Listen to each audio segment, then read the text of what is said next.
Reka ngusuze nanone ariko ngikaze ku muyoboro wacu wa Ben Kwizera TV.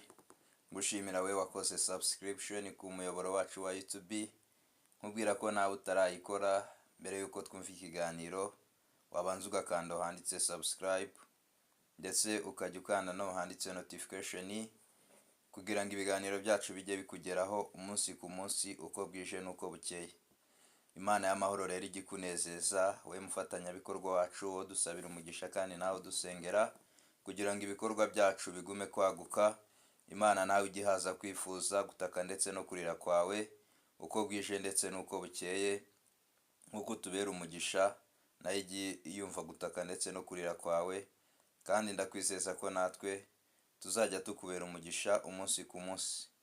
Tugarutse mu kiganiro rero kerekeranye n'isomo ry'ubuzima, aho nanone twababwiye ko cyangwa tubizeza ko hirya y'iyobokamana tuzajya tubanyuriramo bimwe na bimwe umuntu atekereza mu buzima, bimwe na rimwe byagenda bifasha umuntu mu buzima, ndetse ukagenda usobanukirwa igisobanuro cy'ubuzima uko bumeze, uko wagenda ubutwara kugira ngo ubuzima bujye burushaho kumera neza, kugira ngo ujye ubwitwaramo neza, urushaho kubana n'abandi amahoro uko bwije ndetse n'uko bukeye.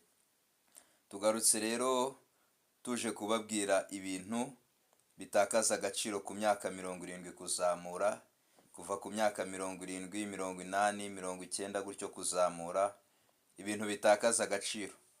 Ukajya ugenda umenya igisobanuro cy'isi, ukajya ugenda umenya isi mbese ishusho y'isi uko imeze neza, ukajya umenya ko iby'isi ari ubusa bitagakwiye kuguteranya cyangwa gutuma ubana n'abandi nabi, ahubwo wagakwiye kwimakaza amahoro ndetse ukimakaza n'Imana mu mutima wawe.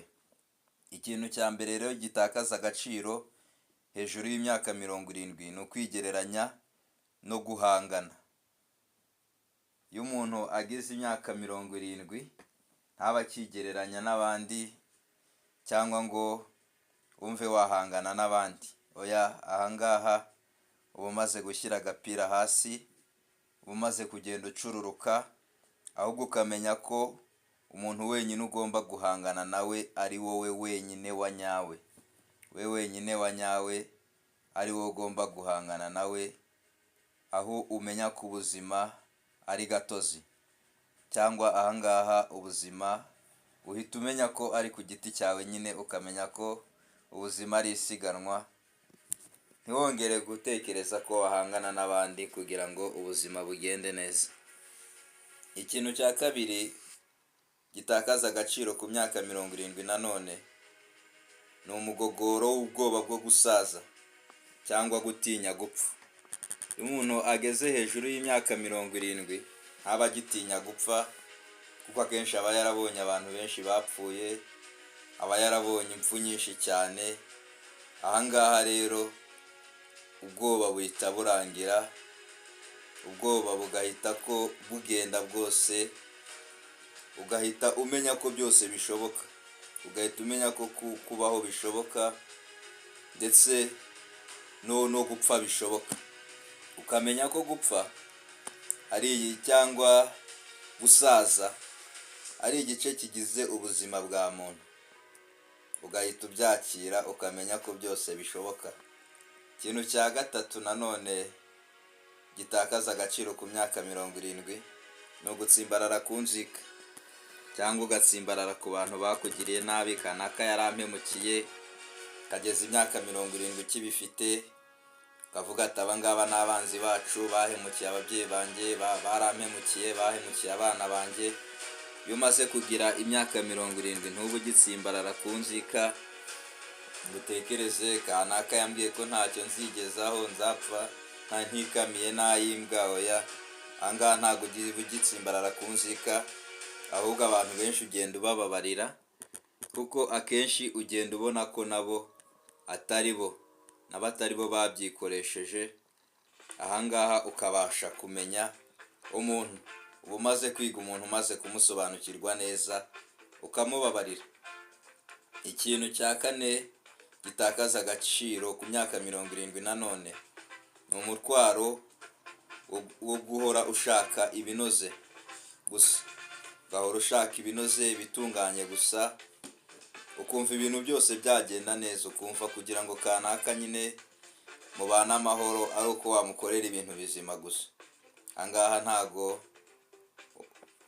ukibitekereza cyane, ahubwo ahangaha utekereza ko byose bishoboka. Niyo mpamvu akenshi tujya tubona abantu bari hejuru y'imyaka 70 bavugisha inani na rimwe, bakabwiza abantu kuri, mbese nk'abasaza ujya ubona mu nama ukuntu igitekerezo batanga. Umuntu uri hasi y'imyaka 70 akenshi hari ibyaba atagitanga, ahubwo hano nyine uba umaze kumenya ko ibintu byose bishoboka, ugahita umenya ko ibintu byose nyine bitaba nta makemwa, ibintu bitahora ari nta makemwa, ukamenya ko ibyiza bibaho ndetse n'ibibi bibaho, ntugire ubwoba. Ikindi kintu gitakaza agaciro ku myaka 70 nanone ni umuruho wo kubaka izina cyangwa gushaka kwemerwa n'abantu. Kanaka nyemere, kanaka ntinye, ngendo wa danje, ndo umusitari. Oya, iyo umuntu ageze ku myaka 70 agenda acururuka, ugashyira agapira hasi, ukagenda umenya ko nta wundi ukeneye kwemeza uretse wewe wanyawe. Ni wewe wenyine ukwiye kwiyemeza, ukamenya ko no muri ya myaka 70 burya abantu batari bakwitayeho cyane, ahubwo abantu babonaga bihita nyine biraho, ukamenya ko wewe wanyawe ari wowe ugomba kwiyemeza, abandi ari umugereka. Kubaka izina rero iyo umuntu ageze ku myaka 70 agenda acika intege, akamenya ko byose bishoboka, ahubwo akagenda acururuka gake gake.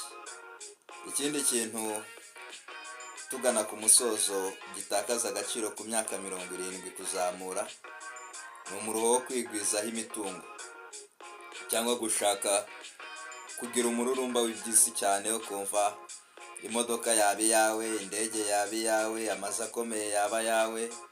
Ahangaha iyo ugize imyaka 70 ugomba uhita umenya ko ikintu cyonyine gitanga ibyishimo ari ukuba ufite abantu, ari ukuba abantu bakuri impande, ubaganiriza, ubahereza umwanya, bumva ibitekerezo byabo. Niyo mpamvu tuzabona abantu bakuze cyane bakunda kwiyegereza abantu, bakunda kuganira ndetse bagasabana.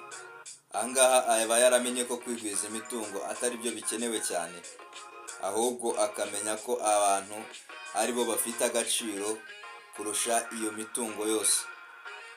Ahangaha rero ugize imyaka 70 uhita umenya ko cyangwa ukabona ko ibyishimo by'imitungo cyangwa by'ibyo dutunze ari iby'igihe gito, ukamenya ko abantu ahubwo aribo bashobora kukuba hafi kugira ngo ibyishimo byawe bigume gusendera, ugume kugira ubuzima bufite icyerekezo. Ahangaha rero iyo umuntu ageze imyaka 70 niho abimenya, ariko nibumvishe iki kiganiro utarayigira, nagira ngo nkubwire ko ikintu kigufitiye agaciro cya mbere atari imitungo, atari imodoka ihenze utunze, atari inzu ikomeye utunze, ahubwo ikintu cya mbere gishobora kuguha ibyishimo kikanagufasha kugera ku zindi nzozi ni abantu.